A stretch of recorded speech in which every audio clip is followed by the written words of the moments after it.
All right. There's 1, 2.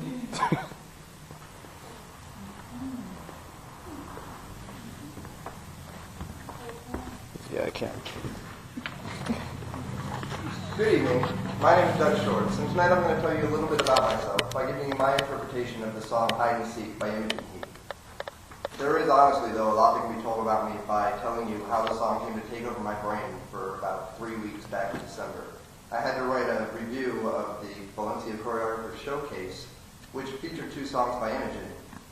And while I was writing the paper, I decided to go online and see if I could find one of the songs to listen to while I wrote. So I went to her MySpace and I clicked on her profile, and what I heard in the next few seconds was possibly the most hauntingly beautiful sound I've ever heard in my entire life. I stopped what I was doing and I listened to the song over and over again. And in the next few weeks, I listened to it every chance I got. I memorized the lyrics, I made my friends all listen to it, I sought out dance mixes, and when I didn't have the means to play it, I sang it to myself. I'm past that now, but the message I received about life, society, the world and my place in it has stuck with me ever since. And now I'm going to play about 30 seconds of the song so you can see what it was that struck me so deeply. Sarah? Spin around again and rub my eyes. This can't be happening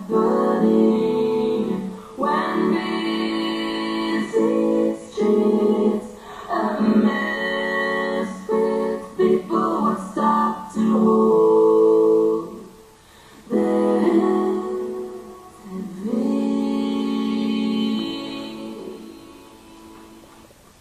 The song is divided into 3 sections, 2 verses and a coda, which is a fancy term for an ending. At the first verse, sweeps me back to the beginning of time, through all the stages of creation, to my birth, through my entire life, and to the place where I stand before you tonight, a simple man in a complicated world.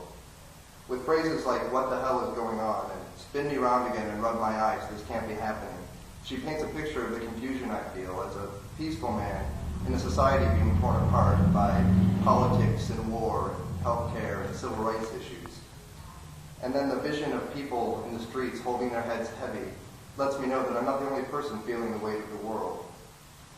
Then the chorus comes in with a longing for a more innocent time and mindset. She sings hide and seek, trains and sewing machines.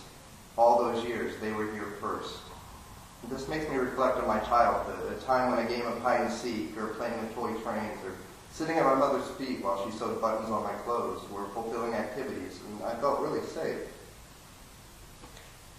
But then the second verse returns me to the present time, and it seems to point more directly to the source of my discomfort.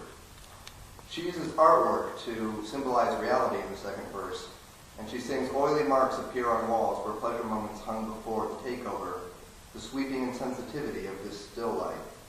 This represents to me mankind's quest for greatness at any cost, be it the world or its inhabitants, or even humanity itself. She then does a slight variation of the chorus before singing the coda. I interpret the coda to be an imaginary conversation between the speaker and the people in power in the world. She asks, what do you say? And they respond, we only meant well. She says, of course you did. And then when they say, this is all for the best, she says, you decided this? To which they respond, what did she say? As if daring her to continue questioning. The song then ends with a soft lament where she exclaims, you don't care a bit.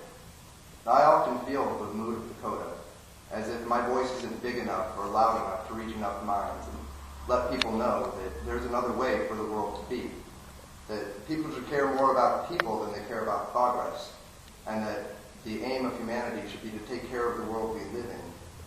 Still, I do what I can to try and make the world a better place myself. I'm as kind to people as I know how to be, and sometimes that gets a little heavy, though.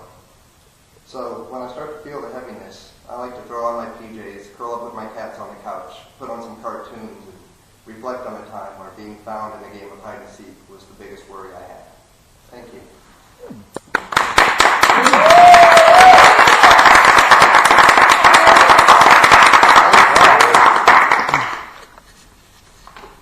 Very good. Nice transition there at the end.